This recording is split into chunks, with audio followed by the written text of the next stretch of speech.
Seminggu yang lalu saya menerima rombongan dari Rockefeller Institute. Rockefeller Institute yang sudah bekerja 100 tahun di bidang pangan, di bidang program anti kelaparan dan anti kemiskinan. Dan dia mengatakan program yang sedang dijalankan oleh Indonesia ini menjadi perhatian seluruh dunia. Waktu kita mulai program MBG ini baru 77 negara yang melaksanakan. Kita waktu itu kalau tidak salah negara ke-78 atau ke-79. Sekarang sudah ada 112 negara dan sebagian besar ikut contoh kita.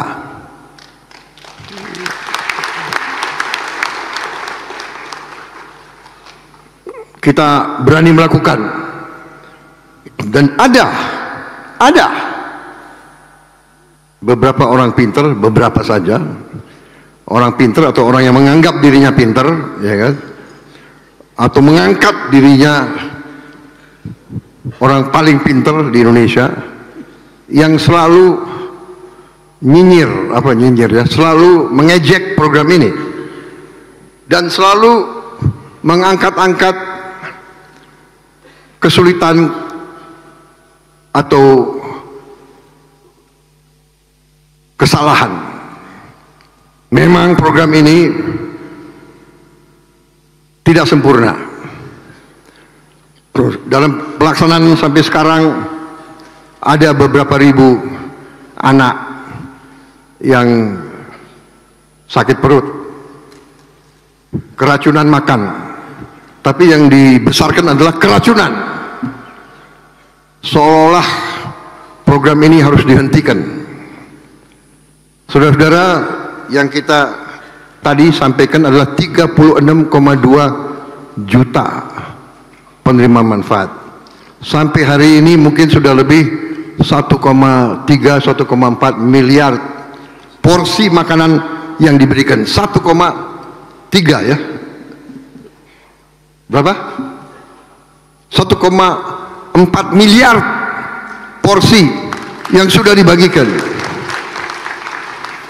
Yang keracunan makan 8.000 kurang lebih. Benar Pak Dadan? Jadi kalau diambil statistik adalah 0,0007 atau 0,0008. Artinya program ini 99,99% berhasil. Jadi di mana ada usaha manusia yang 99,99% berhasil, dibilang gagal. Tapi kita tidak mau ada satupun, tidak boleh ada satupun anak yang sakit, mungkin karena makanan kurang bagus, kurang bersih dan sebagainya. Tapi kalau 1,4 miliar dibagi 8.000, saya kira ini masih, kalau dalam ilmu pengetahuan, dalam sains, ini masih dalam koridor, katakanlah koridor of error, ya. Tapi kita mau zero error, kita mau zero defect, walaupun sangat sulit, tapi kita harus. Kita sudah perintahkan semua dapur harus punya alat-alat yang terbaik untuk membersihkan, dan ini kita akan sempurnakan terus. Dan juga kita minta semua guru untuk anak-anak sebelum makan cuci tangan yang benar. Kalau perlu harus diajarkan bagaimana makan pakai sendok untuk mencegah kalau virus, bakteri bisa dari mana saja. Ini saya highlight ini karena ini sangat penting. Kita ini dianggap penjuru, dianggap contoh. Selain Brazil, India, Indonesia dianggap yang paling berani, dan kita sekarang dianggap salah satu yang paling cepat mencapai 36 juta penerimaan manfaat dalam waktu 1 tahun. Brazil membutuhkan 11 tahun untuk mencapai 40 juta. Kita lakukan dalam 1 tahun. Ini suatu prestasi yang saya anggap harus kita akui. Dan untuk itu saya terima kasih hadir di sini Kepala Badan Gizi Nasional Profesor Dadan Hindayana, Profesor dari IPB. Jadi saudara-saudara, leadership, pemimpin, dan saya mau kasih tahu, saya kira harus saya kasih tahu karena ini kebenaran. Beliau saya beri anggaran 100 triliun.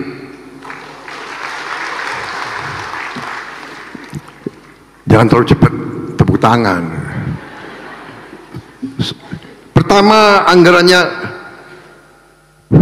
di awal tahun 2025 adalah 71 triliun yang kita rencanakan. Dari penghematan, efisiensi yang saya dibantu oleh menteri-menteri dan tim saya, kita bisa efisienkan, kita coret yang nggak perlu, jalan-jalan ke luar negeri, macam-macam ini, ya kan, perayaan ini, perayaan itu. Saya kira tiap kementerian tidak perlulah bikin upacara perayaan ulang tahun kementerian, cukup sederhana saja. Kita bisa menghemat cukup banyak. Dari penghematan itu kita bisa menghemat sekitar 300 triliun. Dan 100 triliun saya tambahkan, dari 71 triliun saya tambahkan 100 triliun. Tapi dalam perjalanan, karena memang tidak gampang membangun 30.000 dapur dalam 1 tahun, beliau mengatakan, Pak, sampai akhir tahun 2025 ini sesungguhnya kami tidak perlu seluruhnya, sehingga beliau kembalikan kepada pemerintah pusat, ya, kepada saya beliau kembalikan 70 triliun. 70 triliun beliau kembalikan. Ini saya kira dalam sejarah Republik Indonesia hampir nggak pernah terjadi. Pejabat mengembalikan uang. Biasanya udah mulai November, pejabat menghabiskan uang, mencari kegiatan untuk anggaran dihabiskan. Beliau bilang, beliau kembalikan 70 triliun.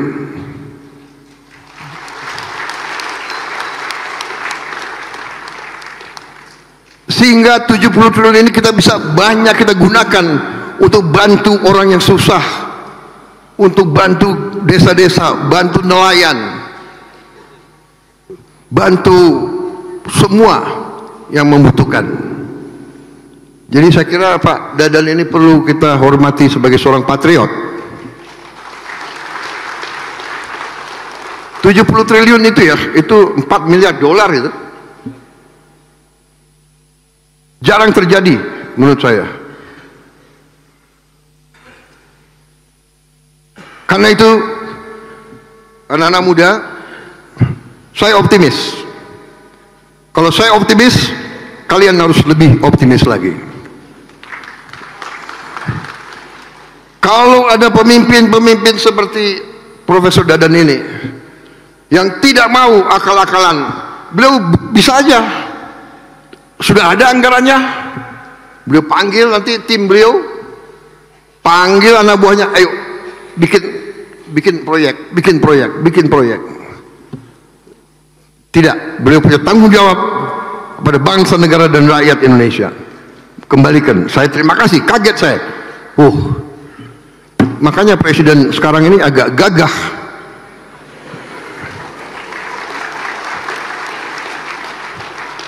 Boleh tanya menteri-menteri dan anak buah saya, kadang-kadang mereka minta, kami punya anggaran ini Pak, berapa kau butuh? Saya butuh 5T, saya kasih 10. Bayangkan kapan ada presiden kayak begitu itu. Karena anak buah saya hebat-hebat, ya. Kalau ada 1-2 nakal, saya peringati, ya kan. 1 kali peringatan, masih nakal, masih nggak mau dengar, 2 kali peringatan, 3 kali, apa boleh buat? Reshuffle, harus diganti. Karena demi negara, bangsa, dan rakyat tidak boleh ada rasa kasihan. Yang kasihan rakyat Indonesia.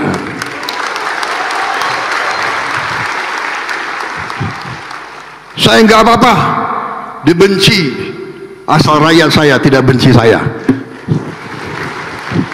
Kalau saya dibenci oleh maling-maling, koruptor, manipulator, penipu-penipu yang serakah, nggak apa-apa, nggak ada urusan. Saya dikasih peringatan, Pak, hati-hati loh Pak, mereka uangnya banyak, mereka bisa bayar demo, nggak ada urusan. Yang penting rakyat Indonesia mendukung saya tidak ragu-ragu. Saya tidak ragu-ragu, saya akan hadapi koruptor-koruptor dan maling-maling, saya hadapi bersama saudara-saudara. Saya yakin rakyat Indonesia di belakang saya percaya itu.